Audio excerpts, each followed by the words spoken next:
लोभता रसिक चित लोभता जो ने अनंत कुमार सलूनो शोभता सलूनो शोभता जो ने अनंत कुमार सलूनो शोभता सलूनो शोभता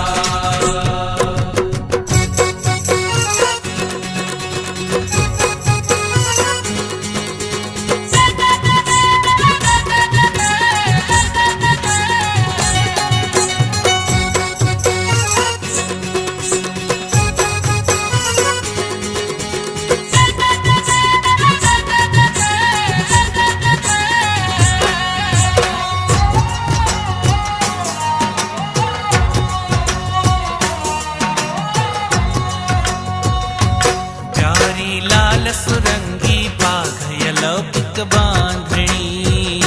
अलौकिक बांधणी प्यारी लाल सुरंगी बाघ अलौकिक बांधणी अलौकिक बांधणी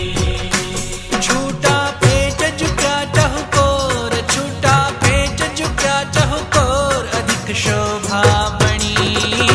अधिक शोभा बणी